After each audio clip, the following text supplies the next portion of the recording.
Hello बच्चों, आज हम पढ़ा रहे हैं वैद्युत बल रेखा। तो वैद्युत बल रेखा क्या होता है इसको देख लो। किसी वैद्युत आवेश या आवेश समुदाय के चार ओर का वह क्षेत्र जहाँ अन्य आवेश वैद्युत बल का अनुभव करता है वैद्युत क्षेत्र कहलाता है। वैद्युत क्षेत्र में यदि कोई आवेश रख दिया जाए तो वो बल की दिशा में चलने के लिए स्वतंत्र हो जाता है। तो वैद्युत बल रेखा क्या हुआ? वैद्युत क्षेत्र में किसी स्वतंत्र धन आवेश के मार्ग को वैद्युत बल रेखा कहते हैं। तो वैद्युत बल रेखा अगर लिखना चाहो लिख सकते हो। वैद्युत क्षेत्र में किसी स्वतंत्र धन आवेश के मार्ग को वैद्युत बल रेखा कहते हैं। क्या ये कह सकते हैं किसी वैद्युत क्षेत्र में खींचा गया वह निष्कोण काल्पनिक वक्र जिस पर एक स्वतंत्र एकांक धन आवेश चलता है वैद्युत बल रेखा कहलाता है। तो वैद्युत बल रेखा देख लो, ये कोई जैसे स्वतंत्र आवेश ये प्लस आवेश रखा हुआ है, प्लस क्यू आवेश रखा हुआ है। अगर यहाँ पर एक परीक्षण आवेश रख दें, यहाँ क्या रखते हैं? एक परीक्षण आवेश Q0 रख दें। पहले याद देखो, परीक्षण आवेश Q0। परीक्षण आवेश क्या होता है? जिसका कोई अपना तो प्रभाव नहीं होता, अपना कोई प्रभाव नहीं होता, लेकिन दूसरे के विद्युत क्षेत्र का अनुभव करता है, परीक्षण आवेश कहलाता है। तो यहाँ रख दें। तो ये भी प्लस आवेश है, ये प्लस आवेश है। तो इन दोनों के बीच कैसा बल कार्य करेगा? प्रतिकर्ष बल कार्य करेगा। तो किधर रेखा हो जाएगी? ये इधर चलने के लिए स्वतंत्र हो जाएगा। अगर यहाँ पर कोई परीक्षण आवेश रख दें, यहाँ कोई परीक्षण आवेश रख दें तो इनके बीच भी कैसा आवेश लग गया? प्रतिकर्ष बल कार्य करेगा। तो ये भी इधर चलने के लिए स्वतंत्र हो जाएंगे। तो वैद्युत बल रेखा देख लो होता क्या है। यदि कोई अकेला क्या हो, यदि कोई अकेला आवेश हो, अकेला प्लस आवेश हो, अगर तो क्या होता है, यहाँ से जो वैद्युत बल रेखा होगी वो क्या होगी? अभी बताया था। तो इसके लंबवत होगी। इसके लंबवत कहाँ तक जाएगी? अनंत तक जाएगी। कहाँ तक जाएगी? अनंत तक जाएगी। और ये क्या होती हैं? त्रिज्यीय होती हैं। तो प्लस आवेश के कारण वैद्युत बल रेखा कैसी होती है? यहाँ से दूर की ओर जाती है और कैसे कहाँ तक जाती है? अनंत तक जाती है और यह त्रिज्या से जाती हुई प्रतीत होती है। अगर कोई ऋण आवेश हो, कैसा आवेश हो? अकेला ऋण आवेश हो, अकेला ऋण आवेश हो, तो इसमें क्या होगा? जैसे यहाँ परीक्षण आवेश रख दे माइनस के वो प्लस के Q0, तो क्या होगा? इन दोनों के बीच कैसा बल कार्य करेगा? आकर्षण बल कार्य करेगा। तो ये किधर आएगा? ये आवेश किधर चलने लगेगा? इधर चलने लगेगा। तो ये ऋण आवेश के कारण वैद्युत बल रेखाएं कैसी होती हैं? अनंत से कहाँ चली आएंगी? इस आवेश के पास तक चली आएंगी। अनंत से कहाँ तक चली आएंगी? आवेश के पास तक चली आएंगी। ये तो ये कहाँ से? केंद्र से आती हुई प्रतीत होंगी। ये कैसी होती हैं? इसके लंबवत होती हैं और अनंत से केंद्र की ओर आती हुई प्रतीत होती हैं। तो ये एक हो गया और ये दो हो गया। और इसको देख ले, इसके ऊपर एक प्लस आवेश रखा है और ये कैसा आवेश रखा है? माइनस आवेश रखा है। यहाँ कैसा आवेश रखा है? यहाँ प्लस आवेश रखा है। यहाँ कैसा रखा है? माइनस आवेश रखा है।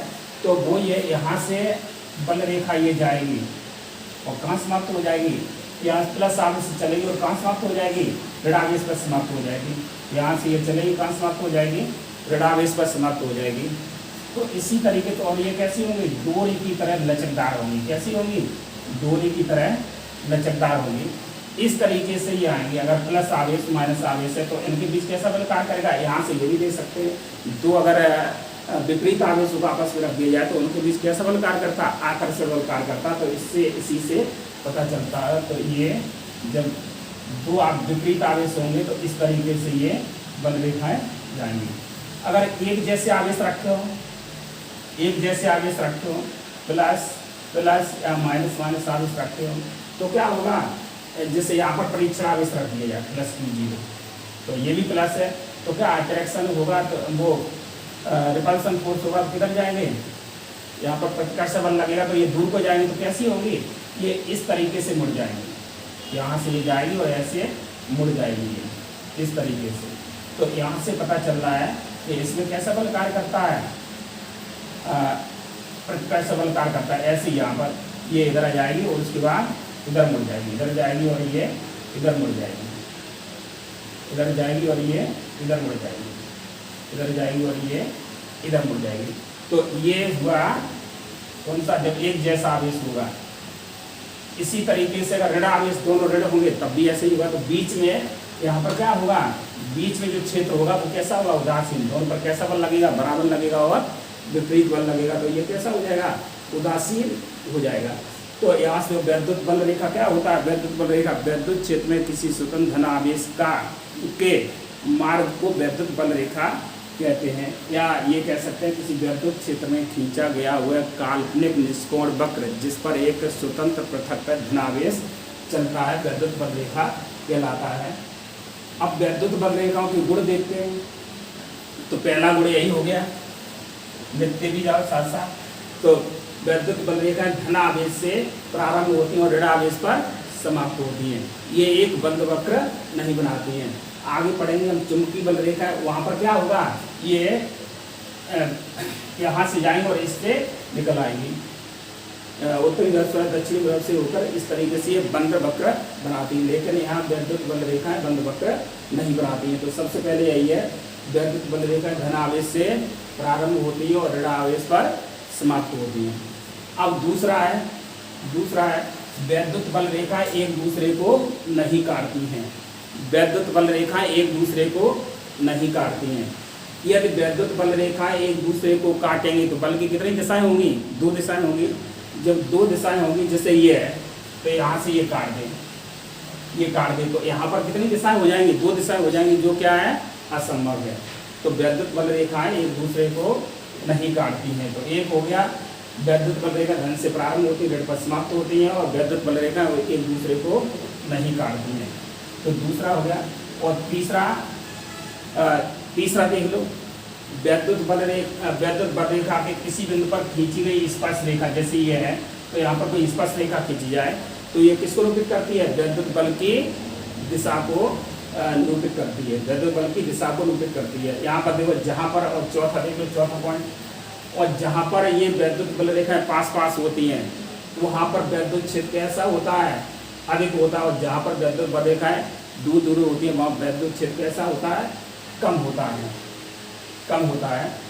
तो यहाँ से ये देख सकते हो, पांचवा लिख सकते हो, दो एक जैसे आवेशों के बीच कैसा बल कार्य करता है, प्रतिकर्षण, और दो विपरीत आवेशों के बीच कैसा बल कार्य करता है, आकर्षण का बल कार्य करता है। अब देख लो, तो ये वैद्युत बल रेखा हुआ, तो साथ साथ लिखते भी जा। अब देखो आगे है,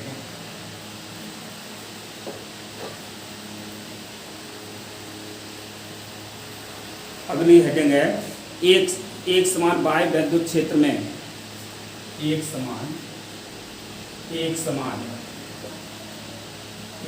बाह्य वैद्युत क्षेत्र में, एक समान बाह्य वैद्युत क्षेत्र में रखे, एक समान बाह्य वैद्युत क्षेत्र में रखे वैद्युत द्विध्रुव पर,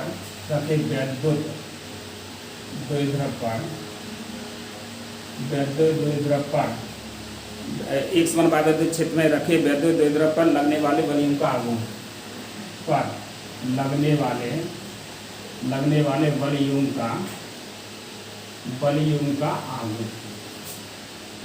का आघूर्ण, एक समान वैद्युत क्षेत्र में रखे द्विध्रुव पर, वैद्युत द्विध्रुव पर लगने वाले बलयों का आघूर्ण। तो ये एक समान बाह्य वैद्युत क्षेत्र है। ये कैसा है, एक समान बाह्य वैद्युत क्षेत्र है। ये क्या है, इसमें एक वैद्युत द्विध्रुव रखा है, क्षेत्र की दिशा से कितना कोण बनाते हुए रखा है, थीटा। ये वैद्युत द्विध्रुव रखा है, क्षेत्र की दिशा से कितना कोण बना रहा है, थीटा।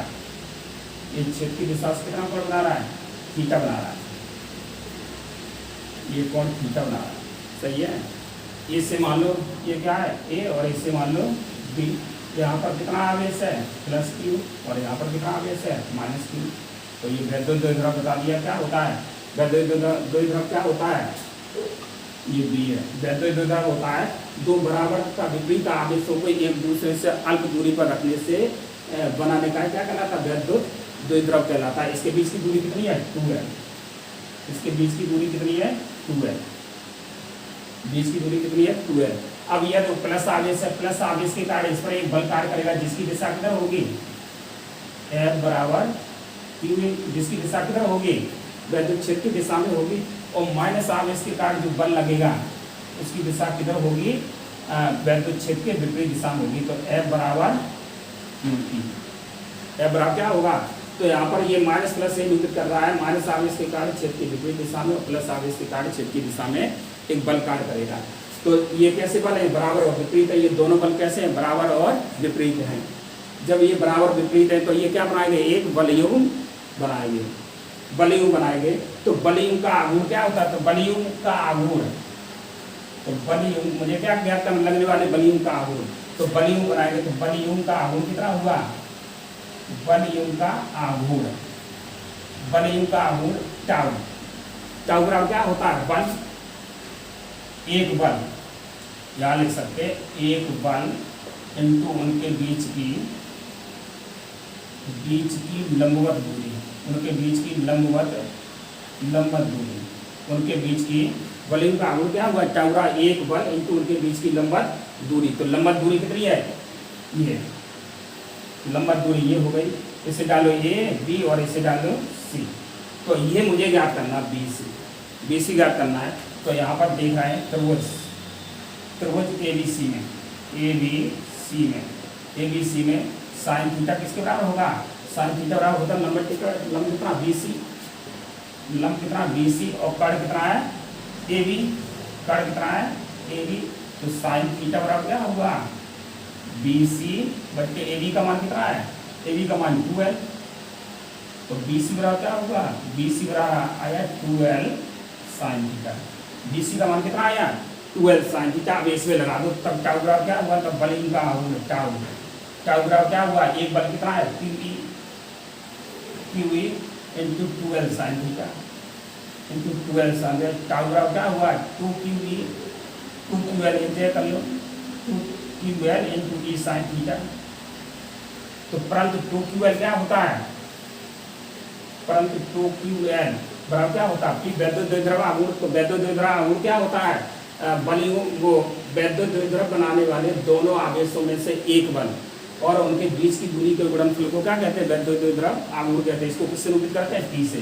तो P हुआ, इसलिए टाउ बराबर क्या हुआ, टाउ बराबर हुआ PE sine theta, PE sine theta. तो ये हुआ वैद्युत बलयुग्म का आघूर्ण कितना हुआ, टाउ बराबर PE साइन थीटा।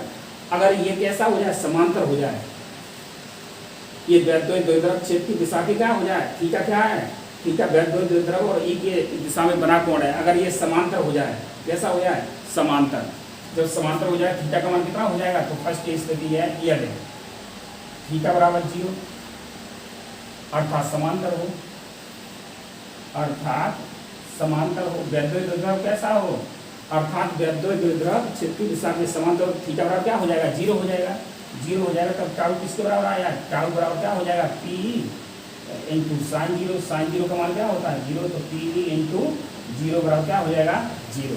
कितना हो जाएगा, अगर ये लंबवत हो, ऐसा कर दिया जाए, सीधा लंबवत कर दिया जाए, तो लंबवत कर दिया जाएगा तो क्या हो जाएगा, थीटा बराबर 90, तब टाउ बराबर क्या हो जाएगा, टाउ मैक्सिमम हो जाएगा, टाउ मैक्सिमम क्या हो जाएगा PE, क्योंकि साइन 90 का मान क्या होता है, क्योंकि साइन 90 बराबर क्या हुआ 0।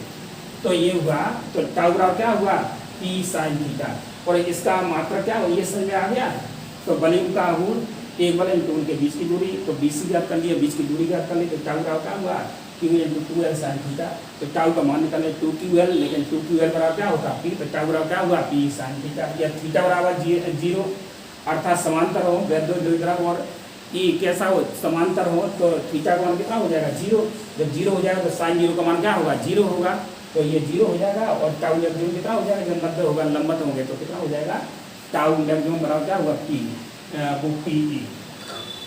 अब इसका मात्रक, इसका मात्रक क्या होता है, इसका मात्रक टाउ का मात्रक, इसका यूनिट क्या हुआ टाउ। P का मान क्या हुआ कूलम इंटू मीटर, और E का मान क्या हुआ न्यूटन प्रति कूलम। इसका मान क्या हुआ न्यूटन प्रति कूलम। तो यहाँ से इसका मात्रा हम ज्ञात करने का, या ये सीधा कह सकते हैं न्यूटन मीटर, क्या कह सकते हैं, इसका मात्रा क्या होता है न्यूटन इंटू मीटर। अरे यहाँ लिखा था एक बल इंटू उनके बीच की दूरी, तो बल का मात्रा क्या हुआ न्यूटन और बीच की दूरी का क्या हुआ मीटर। अब देखो उतार लिया, वो तो मिटा देगा इसको।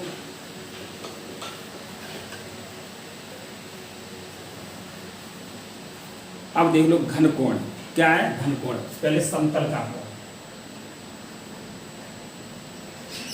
समतल का कोण और इसको घन कोण एक दे दिया, ये क्या होता है घन कोण, सॉलिड एंगल घन कोण। तो समतल का कोण क्या होता है, जैसे ये एक वृत्त है, ये वृत्त है, तो ये इसका चाप है, ये इसका केंद्र है, और चाप क्या है ए बी। तो किसी चाप द्वारा, किसी वृत्त के चाप द्वारा केंद्र पर बनाया गया कोण क्या कहलाता है, समतल का कोण कहलाता है। इसको किससे निरूपित करते हैं, थीटा से निरूपित करते हैं। किससे निरूपित करते हैं, थीटा से। इसकी त्रिज्या जैसे r है, तो किसी वृत्त का चाप, वृत्त के केंद्र पर जो कोण अंतरित करता है उसको क्या कहते हैं, समतल का कोण कहते हैं। इसको किससे निरूपित करते हैं, थीटा से। तो यहाँ से देखो ये सूत्र होता है, कोण बराबर क्या होता है, चाप बटे त्रिज्या। कोण बराबर क्या होता है, चाप बटे त्रिज्या।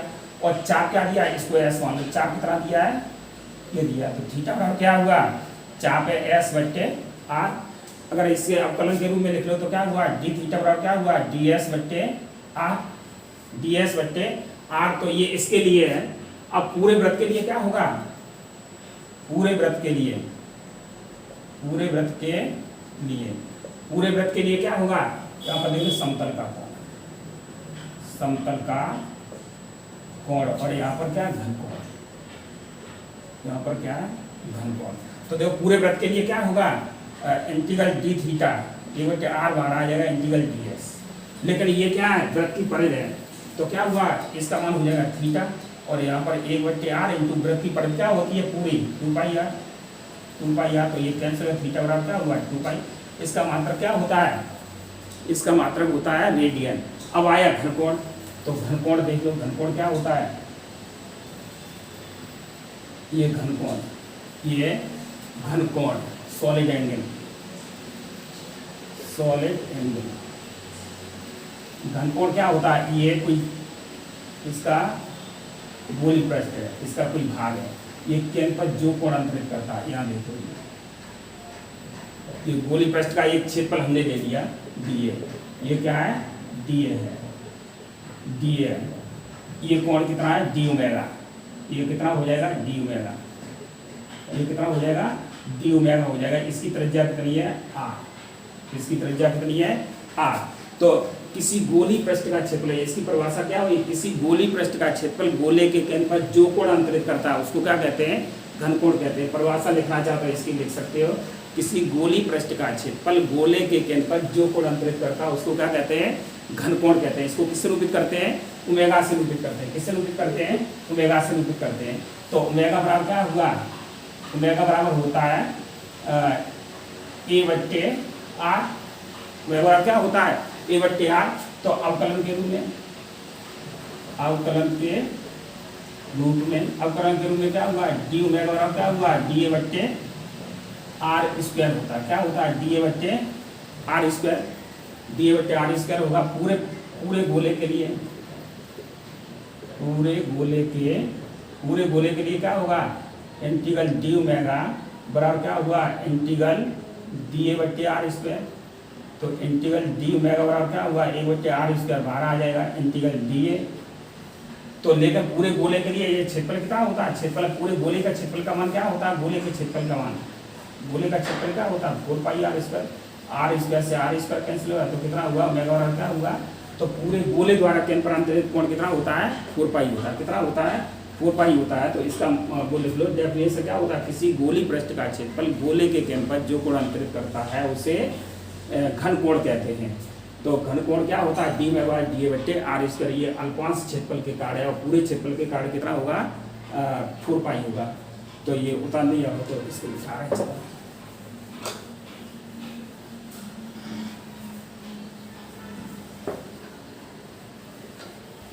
साथ साथ नोट करते जाओ। अब देख लो ये वैद्युत फ्लक्स, वैद्युत फ्लक्स क्या होता है, वैद्युत फ्लक्स,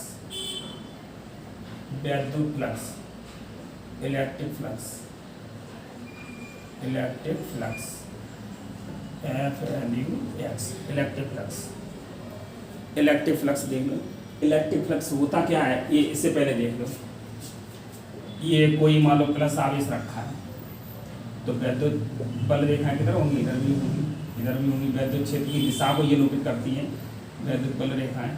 तो ये होती हैं, सही है, ये होती है वैद्युत बल रेखाएं।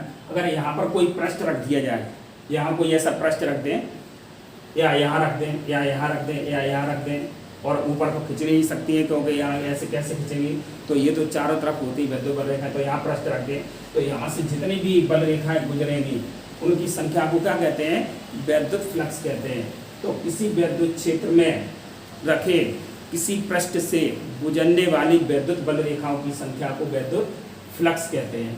तो वैद्युत फ्लक्स की परिभाषा आ गई होगी समझ में। किसी वैद्युत क्षेत्र में रखे किसी पृष्ठ से गुजरने वाली वैद्युत बल रेखाओं की संख्या को वैद्युत फ्लक्स कहते हैं। तो देख लो, ये कोई पृष्ठ है, ये मान लो कोई पृष्ठ है, ये पृष्ठ है, तो ये किसकी दिशा है, यहाँ पर ये वैद्युत क्षेत्र की दिशा है। किसकी दिशा है, वैद्युत क्षेत्र की दिशा है। ये वैद्युत क्षेत्र की दिशा है, ये वैद्युत क्षेत्र की दिशा है, और ये क्षेत्रफल वेक्टर है। और क्षेत्रफल वेक्टर भी किधर होगा, क्षेत्रफल वेक्टर क्या होता है, क्षेत्रफल वेक्टर किसी पृष्ठ के लंबवत खींचे गए एकांक सदिश एन कैप, और उस क्षेत्रफल के गुणनफल, और उस क्षेत्रफल के गुणनफल को क्या कहते हैं, क्षेत्रफल वेक्टर कहते हैं। ये हमेशा किधर होता है, क्षेत्र के तल के पृष्ठ के तल के लंबवत होता है। तो यहाँ पर क्या है, ये वैद्युत क्षेत्र ई है, और यहाँ क्षेत्रफल वेक्टर भी इधर ही है, क्षेत्रफल वेक्टर भी इधर ही है ए। तब वैद्युत फ्लक्स क्या होगा, तब वैद्युत फ्लक्स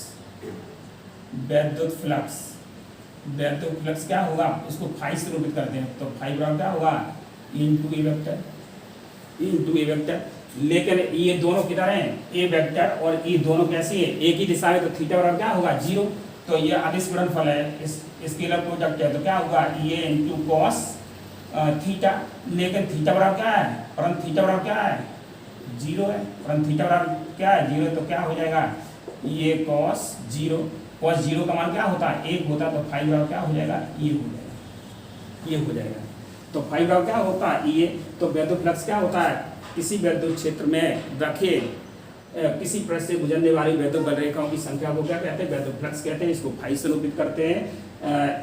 यदि ये वैद्युत क्षेत्रफल वेक्टर की दिशा में हो तब क्या होता है, फाई का मान इतना होता है। यदि ये यहाँ से देख लो, यदि वैद्युत क्षेत्र का मान, यदि ये क्या है ए है, यदि वैद्युत क्षेत्र का मान कैसा हो, क्षेत्र की दिशा से कितना कोण बनाए, थीटा कोण बनाए, क्षेत्र की दिशा से कितना कोण बनाए, थीटा कोण बनाए। तो ये देख लो, ये कितना कोण बना रहा है, थीटा कोण बना रहा है। ये क्या है, ई है, ये क्या है, ये ए है, और ये बीच में डाल लो, ये ई बना रहा है। तो क्या हो जाएगा, तब वैद्युत फ्लक्स क्या हो जाएगा, फाई बराबर क्या हो जाएगा, ई वेक्टर डॉट ए वेक्टर। तो क्या हो जाएगा, फाई बराबर हो जाएगा ये इनटू कॉस थीटा, ये होगा। इसका मात्रा क्या होगा, इसका मात्रा वैद्युत फ्लक्स का मात्रा। तो इसका मात्रा, इसका क्या हो न्यूटन प्रति कूलम, इसका क्या होता मीटर स्क्वायर। तो इसका मात्रा क्या होगा, वैद्युत फ्लक्स का मात्रा न्यूटन मीटर स्क्वायर प्रति कूलम, न्यूटन मीटर स्क्वायर प्रति कूलम होता है। इसका मात्रा क्या होता है, न्यूटन मीटर स्क्वायर प्रति कूलम होता है। तो ये वैद्युत फ्लक्स हो गया। अब देख लो गॉस का प्रमेय, ये तो आता है बोर्ड में बहुत बार पूछा गया है। गॉस का प्रमेय, गॉस का प्रमेय, गॉस का प्रमेय, गॉस का प्रमेय, गॉस का प्रमेय देख लो, गॉस का प्रमेय। तो ये क्या है, ये है एक पृष्ठ, यहाँ पर क्या रखा है, प्लस क्यू आवेश रखा है। कितना आवेश रखा है, प्लस क्यू आवेश रखा है। यहाँ पर एक ले लिया पृष्ठ डी, क्या ले लिया, डी ए पृष्ठ ले लिया। अब देखो ये पता चलेगा प्लस आवेश के कारण वैद्युत बल रेखा किधर होती है, दूर की ओर। तो यहाँ पर एक बिंदु ले लिया पी यहाँ, और ये दूरी कितनी है आर। ये दूरी कितनी है? आर। तो पहले गॉस का प्रमेय होता क्या है? गॉस का प्रमेय होता है किसी बंद पृष्ठ से गुजरने वाला संपूर्ण फ्लक्स उसमें उपस्थित कुल आवेश का 1/ε0 गुना होता है। अर्थात फाइबर क्या होता है? Q/ε0। किसी बंद पृष्ठ से गुजरने वाला संपूर्ण फ्लक्स उसमें उपस्थित कुल आवेश का 1/ε0 गुना होता है। क्या कहलाता है? गॉस का प्रमेय कहलाता है। अब देखो ये r दूरी पर है, तो यहाँ पर क्या है? E की दिशा इधर होगी प्लस आवेश के कारण ये किसी वैद्युत क्षेत्र की दिशा को रूपित करती है वैद्युत बल रेखा, और क्षेत्रफल की भी दिशा किधर होगी? d वेक्टर इधर होगी। तब प्लस Q के कारण बिंदु P पर तीव्रता कितनी होगी? बिंदु P पर तीव्रता E बराबर क्या होगा? 1/4πε0 इंटू Q/r²। कितना होगा? Into Q/r²। परंतु वैद्युत फ्लक्स क्या होगा? गुजरने वाला वैद्युत फ्लक्स सूक्ष्म क्षेत्रफल dA से गुजरने वाला वैद्युत फ्लक्स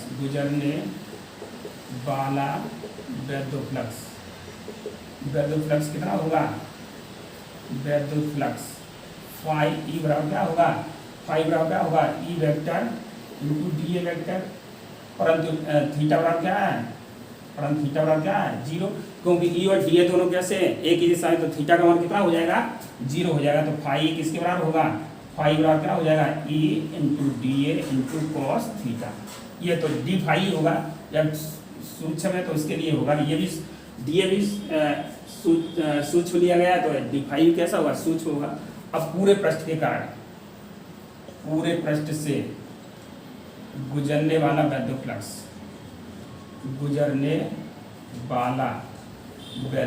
कितना होगा?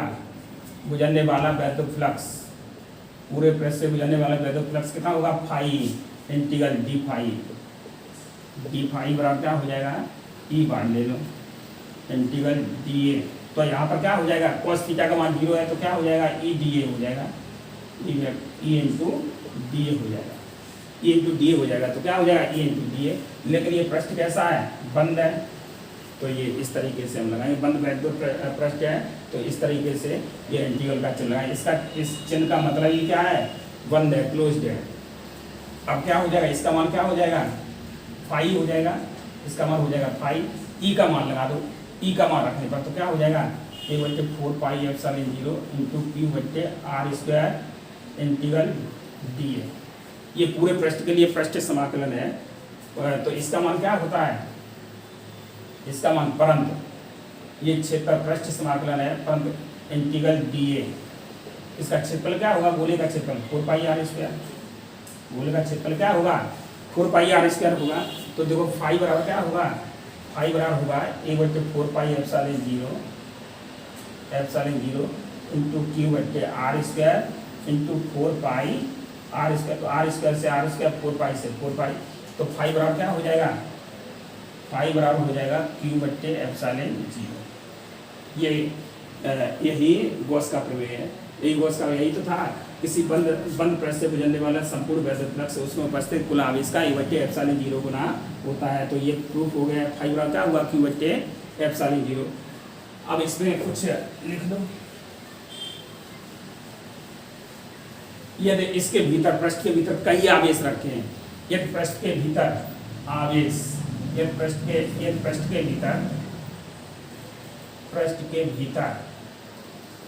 आवेश Q1, Q2, Q3, Q4 रखे हैं, तब वैद्युत फ्लक्स कितना होगा? तब वैद्युत फ्लक्स क्या होगा? फाई बराबर क्या होगा? 1/ε0।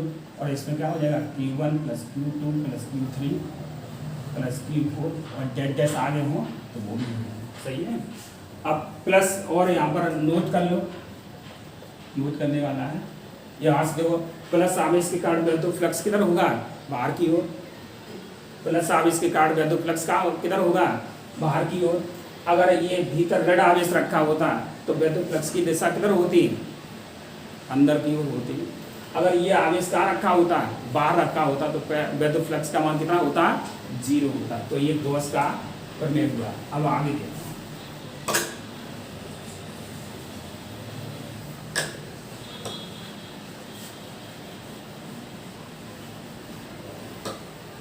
साथ साथ नोट करते जा। अब आया अनंत लंबाई के, अनंत लंबाई के, अनंत लंबाई के, अनंत लंबाई के आवेशित तार के निकट, अनंत लंबाई के एक समान आवेशित, एक समान आवेशित तार के निकट, अनंत लंबाई के एक समान आवेशित तार के निकट विद्युत क्षेत्र की तीव्रता, निकट विद्युत क्षेत्र की तीव्रता, अनंत लंबाई के एक समान आवेशित तार के निकट विद्युत क्षेत्र की तीव्रता। तो ये तार है,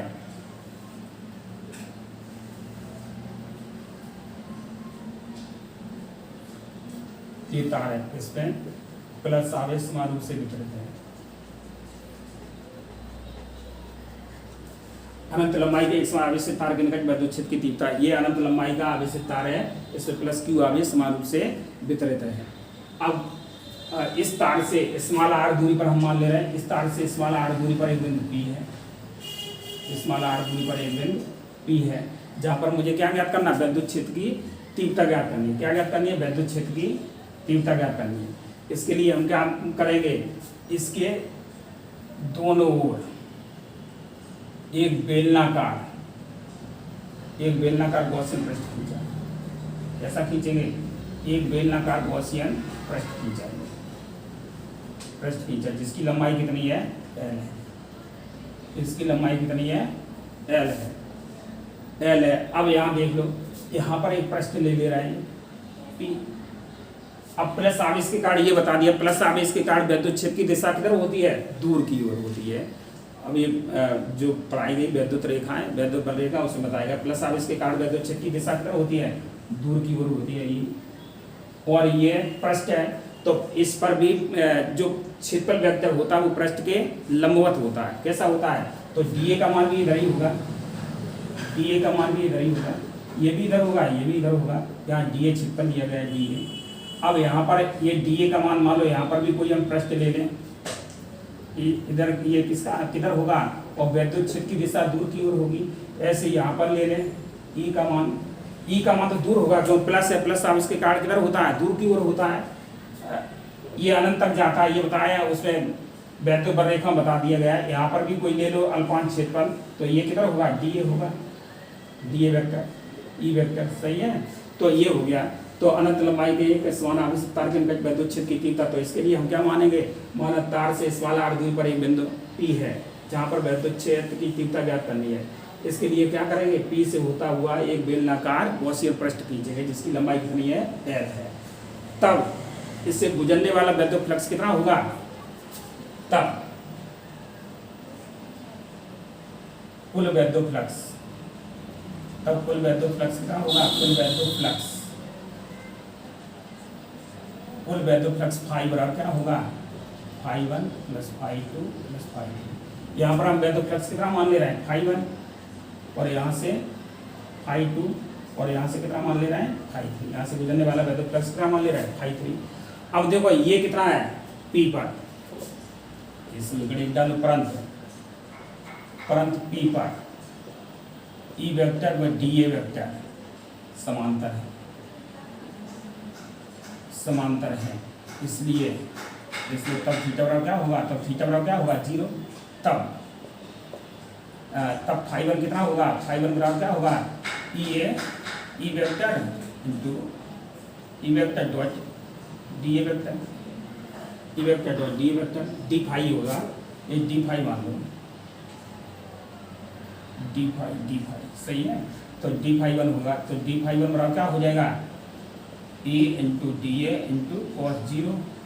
तो क्या हो जाएगा, डी फाई 1 बराबर क्या हुआ, E इंटू डी ए। और पूरे पृष्ठ के कारण क्या होगा, पृष्ठ के कारण कुल फ्लक्स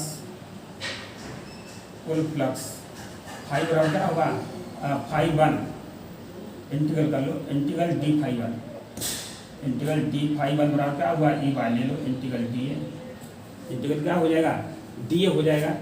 तो ये बंद है तो इसको हम इस तरीके से लिखेंगे बंद है तो यहाँ क्या हो जाएगा फाई वन बराबर क्या हो जाएगा ई इंटू इसका मान क्या होगा बेलन का पथ क्या होता है 2 पाई आर एल, समी 2 पाई आर एल, बेलन का पथ क्या होता है 2 pi R L, 2 pi R L. अब यहाँ पर देखो ई और डी ए कैसे हैं सिरों पर, इस बेलन के सिरों पर ई व डी ए दोनों के बीच कितना इसका कोण बनेगा 90 का। जब 90 का कोण बनेगा तो यहाँ पर cos 90 का मान क्या होगा 0, तो डी फाई 2 ये डी फाई 2 और डी फाई 3 ये कैसे हो जाएंगे 0 हो जाएंगे। कैसे हो जाएंगे 0 हो जाएंगे। तो यहाँ पर एक लाइन लिख देना, चूंकि ई व डी ए लंबवत है अतः D phi 1 plus D phi 2 बराबर क्या हो जाएगा 0। कितना हो जाएगा 0 हो जाएगा। डी फाई 1 बराबर डी फाई 2 बराबर क्या हो जाएगा 0 हो जाएगा। जब 0 हो जाएगा तो फाई का मान कितना होगा, तब फाई किसके बराबर होगा 0 हो जाएगा। तो ये समझ में आएगा तब फाई। अब देखो ये समझ में आ गया डी फाई 1 का मान इतना ये आया। अब देखो तो टोटल फ्लक्स कितना हुआ, तब टोटल फ्लक्स कुल फ्लक्स कितना हुआ, तब कुल फ्लक्स फाई बराबर क्या हुआ, फाई बराबर हुआ phi 1 plus phi 2 plus phi 3। तो फाई बराबर क्या हुआ, ये तो 0 हो जाएगा। तो यहाँ कितना हुआ E into 2 pi R N, ये समीकरण 1 डालो। परंतु गॉस की प्रवेश से क्या होगा, गॉस की प्रवेश से क्या हो जाएगा, फाई बराबर क्या होता है क्यू बट्टे एप्सिलॉन 0। समीकरण 2 डाल लो इसको। गॉस की प्रवेश से क्या होता है, समीकरण 2 डाल लो तब क्या होगा। अब देखो यहाँ तो समीकरण 1 व 2 से समीकरण 1 व 2 से क्या हो जाएगा E into 2 pi R N बराबर क्यू बट्टे एप्सिलॉन 0। तो ई बराबर क्या हो जाएगा 1 बट्टे 2 pi R L into Q बट्टे एप्सिलॉन 0। तो क्या हो जाएगा ई बराबर क्या हो जाएगा, यहाँ पर लिख दो 1 बट्टे 4 पाई एप्सिलॉन 0 क्या हो जाएगा 4 pi epsilon 0 into 4 pi epsilon 0। तो यहाँ ई बराबर क्या हुआ 2 पाई क्यू बट्टे एप्सिलॉन 0 हुआ। तो यहाँ से ई का मान ज्ञात करना। तो ई बराबर क्या हुआ 1 बट्टे 2 pi R L into Q बट्टे एप्सिलॉन, ई का मान 1 बट्टे 2 पाई क्यू बट्टे एप्सिलॉन 0। तो 1 बट्टे 2 पाई एप्सिलॉन 0 इंटू क्यू बट्टे आर एल हुआ। अब यहाँ पर एक देख लो, लैम्डा लंबाई पर उपस्थित आवेश, लैम्डा लंबाई पर उपस्थित आवेश कितना है, आवेश कितना है क्यू, और एक लंबाई पर उपस्थित आवेश कितना होगा क्यू बाई लैम्डा। तो ये नहीं एल लंबाई पर उपस्थित आवेश क्यू और क्यू बाई एल हो जाएगा। क्या हो जाएगा, एक लंबाई पर उपस्थित आवेश कितना हो जाएगा क्यू बाई एल। तो एकांक लंबाई पर उपस्थित आवेश की मात्रा को क्या कहते हैं, रेखीय आवेश घनत्व कहते हैं। क्या कहते हैं, रेखीय आवेश घनत्व। रेखीय आवेश घनत्व लैम्डा बराबर क्या होता है क्यू बाई एल। रेखीय आवेश घनत्व लैम्डा बराबर क्या होता है क्यू बाई एल। तो क्यू बाई एल की जगह क्या लगा देंगे, लैम्डा लगा देंगे। तो देखो कितना हुआ, तो यहाँ कितना हो जाएगा, इसको देखो ई बराबर क्या हो जाएगा 1 बट्टे 2 pi epsilon 0 into lambda by L, इसको लैम्डा बाई आर। तो लैम्डा बाई एल की जगह क्या लगा दिया, क्यू बाई एल की जगह क्या लगा दिया लैम्डा। इसको ऐसे भी देख सकते हैं ई बराबर 1 बट्टे 4 पाई एप्सिलॉन 0 इंटू 2 लैम्डा बट्टे आर। तो ये अनंत लंबाई के एक समान आवेश से तार के निकट विद्युत क्षेत्र की तीव्रता ये आया 1 बट्टे 4 पाई एप्सिलॉन 2 लैम्डा बट्टे आर, ये आ गया। तो ये पूछा जाता है गॉस का प्रमेय क्या है, और अंत लंबाई के एक समान आवेश से तार के निकट विद्युत क्षेत्र की तीव्रता के लिए व्यंजक का निरूपण करो। अब देखो अगला क्वेश्चन,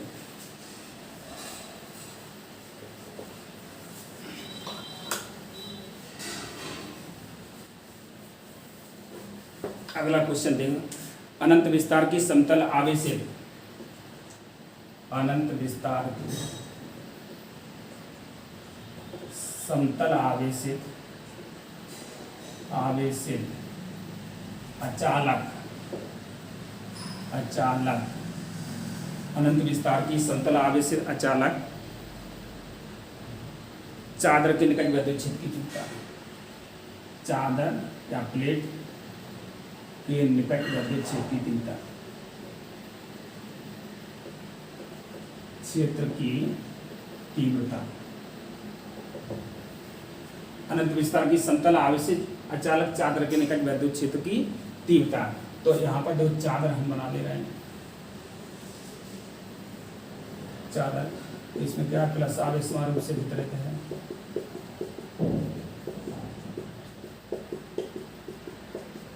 ये चादर है।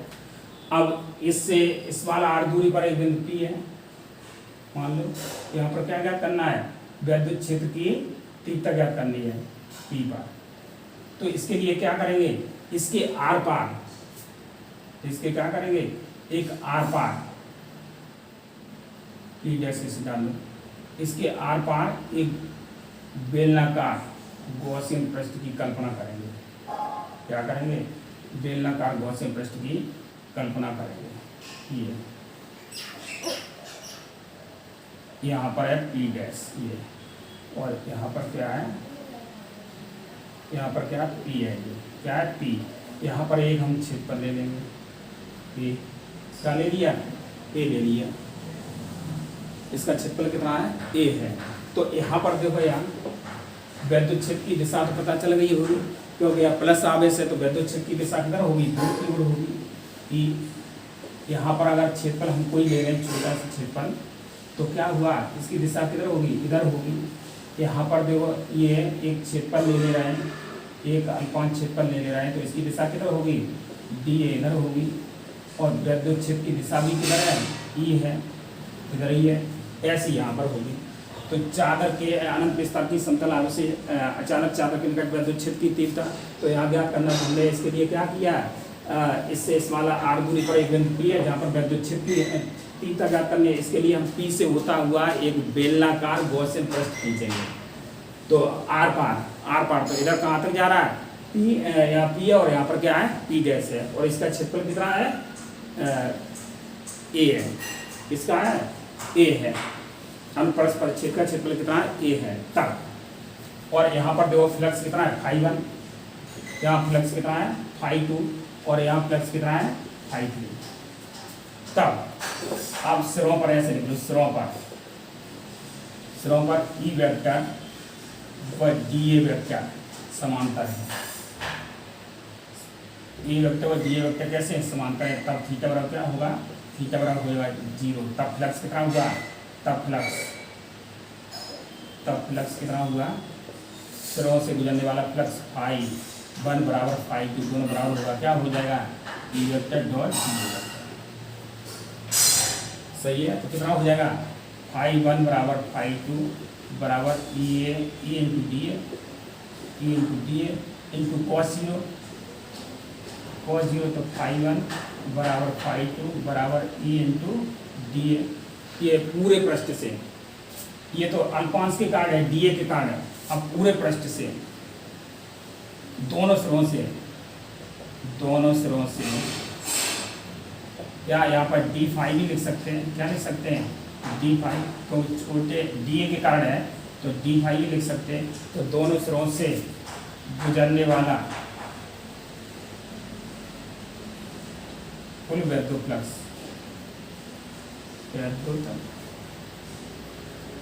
कुल विद्युत फ्लक्स फाई बराबर क्या होगा, φ1 प्लस φ2। तो यहाँ से ये हो जाएगा, इस समीकरण एक डाल लो, तो φ1 बराबर φ2 बराबर क्या हो जाएगा, ई बार आएगा इंटीग्रल डी ए। तो ये क्या, ये पूरे पृष्ठ का क्षेत्रफल है, तो क्या लिख सकते हैं इसको, φ1 बराबर φ2 बराबर ई ए। कितना लिख सकते हैं इसको, क्या लिख सकते हैं, ए लिख सकते हैं,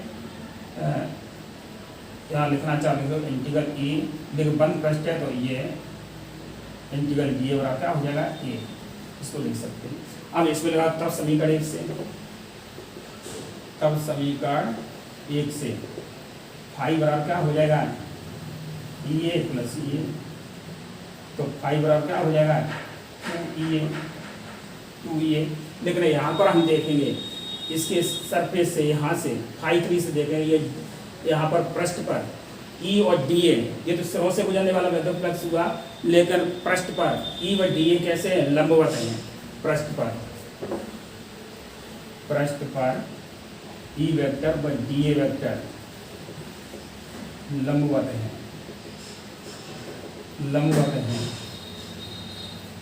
तब फ्लक्स फाई बराबर क्या हुआ 0। यह लंबा था फ्लक्स फाई 3 डालो इसे, तो फ्लक्स फाई 3 का मान क्या हो जाएगा 0 हो जाएगा। तो टोटल इससे गुजरने वाला वेक्टर फ्लक्स कितना हुआ 2e हुआ। तो इसको मिटा दे रहे हैं, ये समझौता दिया होगा, तो कितना हुआ फाई 3 बराबर 0, तो फाई बराबर क्या हुआ, फाई बराबर कुल फ्लक्स, कुल गुजरने वाला फ्लक्स,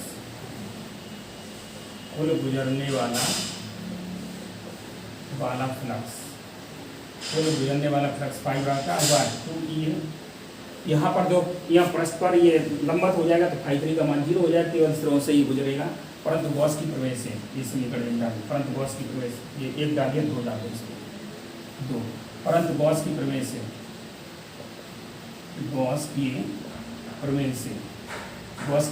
फाई बराबर क्या होता है Q/ε0, समीकरण 3 डाल दूँ तो गॉस की प्रवेश से Q बराबर होता है फाई बराबर होता है Q/ε0। अब देखो क्या हुआ 2e बराबर Q/ε0, तो E का मान क्या आया, E का मान आया Q/2a ε0,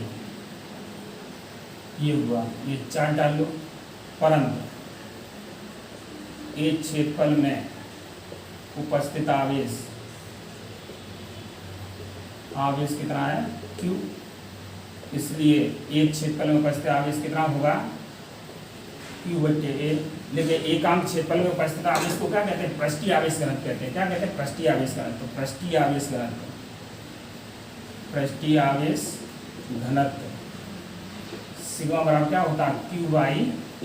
इसमें मान लगा दो, Q/a की जगह क्या लगा देंगे, सिग्मा लगा देंगे। तब समीकरण 4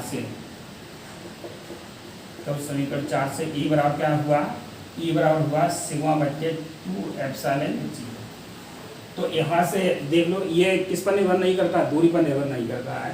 तो चाहे 5 सेंटीमीटर हो या 10 सेंटीमीटर, कितनी दूरी पर हो, वेक्टर क्षेत्र की तीव्रता का मान इतना ही होगा।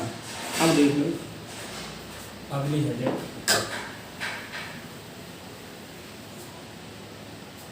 समान पृष्ठ घनत्व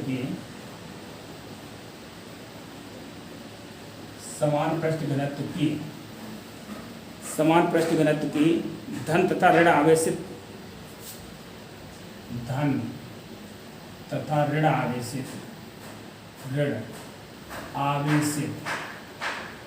अचालक प्लेटों के बीच तथा बाहर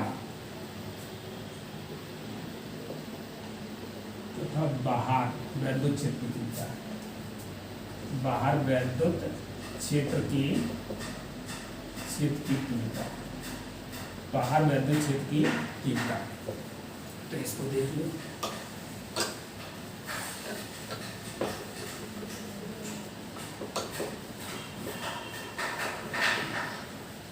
तो समान पृष्ठ घनत्व की धन तथा ऋण आवेश अचालक प्लेटों के बीच तथा बाहर वैद्युत क्षेत्र की तीव्रता। दो प्लेटें ले लो, ये 2 प्लेटें ये ले रहे हैं। एक पर कैसा आवेश है, इस पर ऋण आवेश है, इस पर धन आवेश है। ये प्लेट P1 और ये प्लेट P2। अब यहाँ पर देखो ये बिंदु मान ले रहे हैं P1, ये इसके बाद यहाँ मान ले रहे हैं P2 और ये मान ले रहे हैं P3, ये दोनों प्लेटों के बीच। सही है। अब देखो P1 के कारण, अब यहाँ से P1 के कारण, और ये प्लेट P1 मान लिया तो इसको और कुछ डालो, ऐसे डालो A1 P1 प्लेट मान ली A1 A3 और A2। तो P1 के कारण, प्लेट P1 के कारण, यहाँ लिखो प्लेट P1 के कारण A1 पर तीव्रता, प्लेट P1 के कारण A1 पर तीव्रता कितनी किधर होगी, उसी दिशा में होगी E1, और इसके कारण किधर होगी, इसके कारण होगी इधर दूर की ओर, प्लस अब इसके कारण किधर होती है, दूर की ओर होती है, जिधर बल की दिशा होती है उधर ही होती है। तो P1 के कारण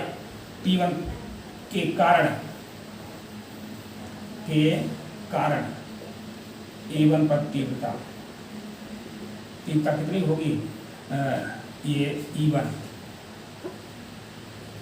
E1 बराबर क्या हो जाएगा, सिग्मा बटे 2 एप्सिलॉन 0, और दिशा किधर हो जाएगी, P की ओर, दिशा किधर हो जाएगी, P1 की ओर हो जाएगी।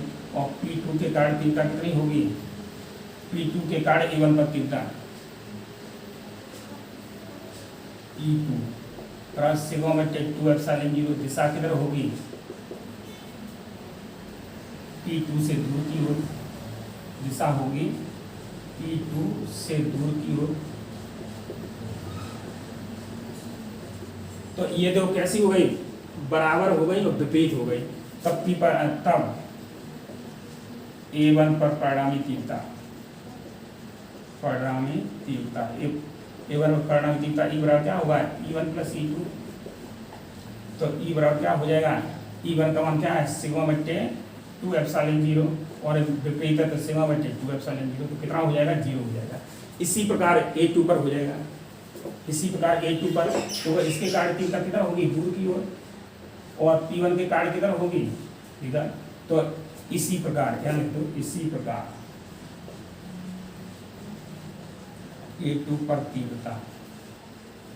तीव्रता कितनी हो जाएगी, E बराबर हो जाएगा 0। परिणामी तीव्रता कितनी हो जाएगी, 0, क्योंकि ये भी तो है, एक प्लस है तो प्लस के कारण दूर की ओर, माइनस आवेश है माइनस के आवेश के कारण पास की ओर होगी, तो तीव्रता कितनी हो जाएगी, 0 हो जाएगी। अब यहाँ देख लेते भीतर, ये तो ऋण आवेश के कारण किधर होगी, इसकी दिशा E1 इधर, ये उसी ओर, और ये कैसा प्लस आवेश है, तो प्लस आवेश के कारण भी दिशा किधर होगी, उसी ओर होगी, E2 भी इसी ओर दूर की ओर होगी। समझ में आ रहा है, E1 ऋण आवेश के कारण उसी ऋण आवेश की ओर होती है, और प्लस आवेश के कारण उससे दूर की ओर होती है, तो इधर हो जाएगी। ये दोनों कैसी हो जाएंगी, एक ही दिशा में हो जाएगी। A3 पर प्लेटों के बीच A3 पर परिणामी तीव्रता E बराबर क्या हो जाएगा, E1 प्लस E2। तो E1 E2 निकाल चुके, E1 का मान सिग्मा बटे एप्सिलॉन 0, सिग्मा बटे 2 एप्सिलॉन 0 दोनों का है, तो E बराबर क्या हुआ, सिग्मा बटे 2 एप्सिलॉन 0 प्लस सिग्मा बटे 2 एप्सिलॉन 0, तो बराबर क्या हुआ, 2 सिग्मा बटे 2 एप्सिलॉन 0, तो 2 से 2 कटेगा, तो क्या हुआ, सिग्मा बटे एप्सिलॉन 0। ये हुआ।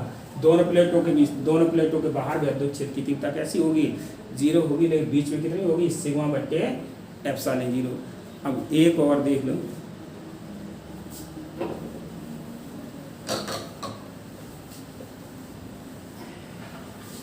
इसको उतार लो।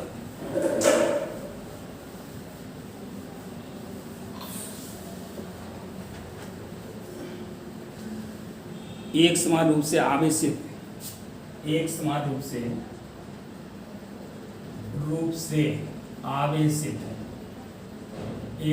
से आवेशित गोलीय कोष के कारण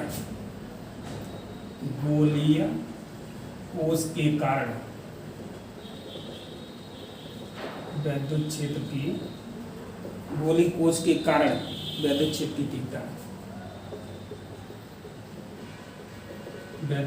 की तीव्रता एक समान रूप से आवेशित गोलीय कोष के कारण विद्युत क्षेत्र की तीव्रता। इसको देख लो, तो ये गोलीय कोष है,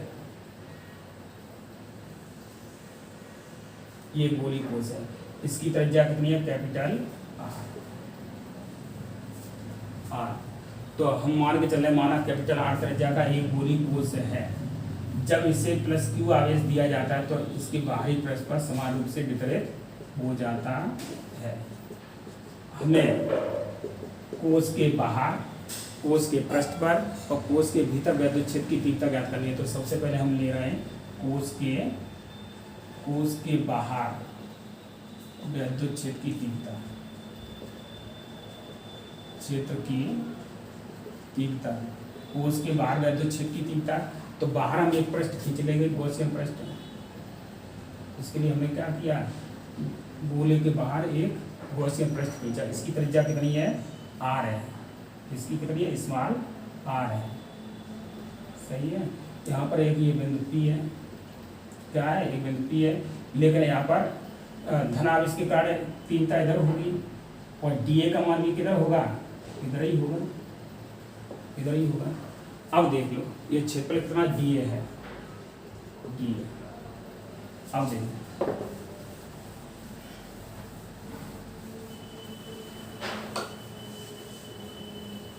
तो प्लस क्यू आवेश के कारण, यहाँ लिखो प्लस क्यू आवेश के कारण पी पर, या ऐसे विद्युत फ्लक्स ज्ञात कर लो।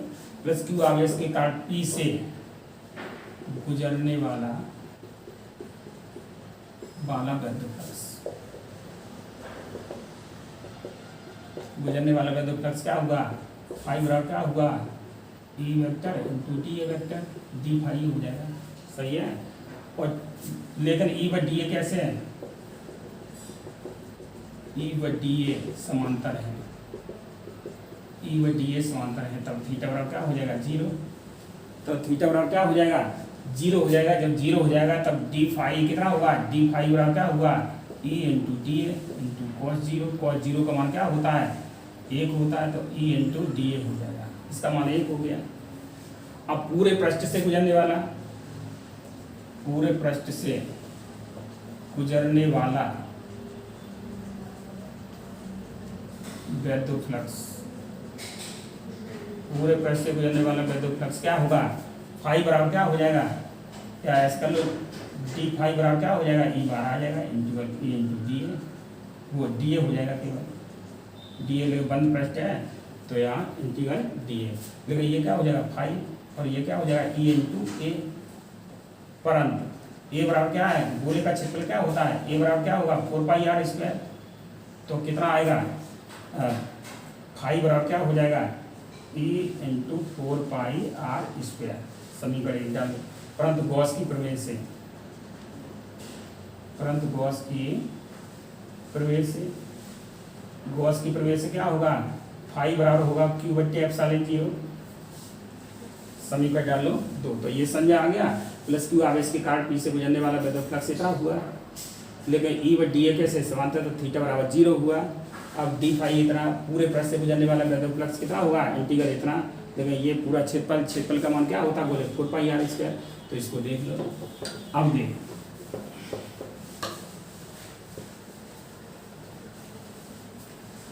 समीकरण 1 व 2 से, यहाँ से देखो, यहाँ से लिखना, समीकरण 1 व 2 से, समीकरण 1 व 2 से, 1 व 2 से क्या हो जाएगा, E into 4 pi R square बराबर क्या हो जाएगा, क्यू बट्टे एप्सिलॉन जीरो।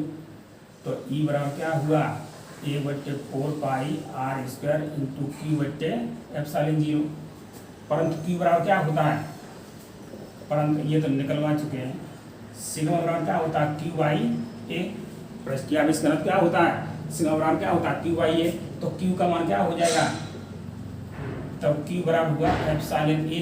तो ई बराबर क्या हो जाएगा, ए बट्टे 4 पाई आर स्क्वायर, वो 4 pi R square into Q का मान क्या हो जाएगा, सिग्मा ए बट्टे एप्सिलॉन जीरो, सिग्मा ए बट्टे एप्सिलॉन जीरो।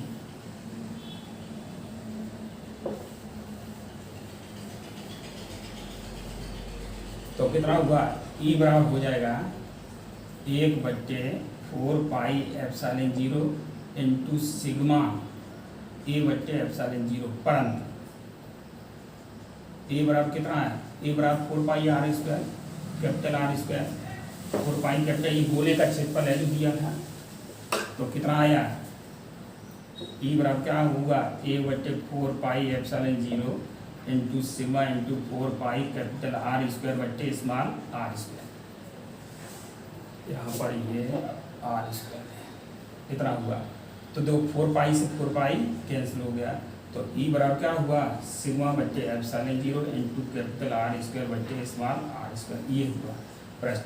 अब पृष्ठ पर क्या होगा, दूसरा इस पे पृष्ठ पर, गोले के पृष्ठ पर,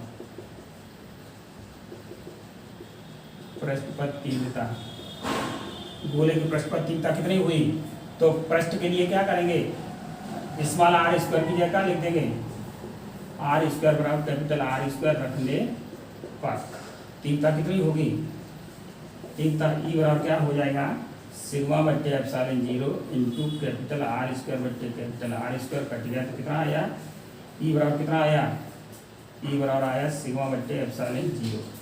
अब भीतर, तो भीतर एक पृष्ठ ले लेना है, सही है, भीतर, तो भीतर क्या हुआ, तो इसको देख लो 1/2 से उतारते चले आओ ये, ठीक है, और इतना आया। अब भीतर कितना हुआ, तो हमने बाहर ज्ञात कर ली, बाहर कितना हुआ, सिग्मा बटे epsilon 0 into capital R square बटे स्मॉल आर स्क्वायर, और पृष्ठ पर क्या होता है, सिग्मा बटे एप्सिलॉन 0, और भीतर कितना होता है, भीतर गोले के भीतर, गोले के भीतर तीव्रता, तो यहाँ लिख देना भीतर कोई आवेश नहीं है, भीतर कोई आवेश नहीं है, तो तीव्रता का मान क्या होगा, ई बराबर 0, एक ही लाइन लिख देना, गोले के भीतर कोई आवेश नहीं है, इसलिए तीव्रता का मान कितना होगा, तीव्रता का मान क्या होगा, 0 हो जाएगा, तो E into 4 pi R square बराबर 0। तो ये पूरा चैप्टर, पहला चैप्टर खत्म हो गया, इसके न्यूमेरिकल बचे हैं, तो न्यूमेरिकल अगले वीडियो में बताए जाएंगे।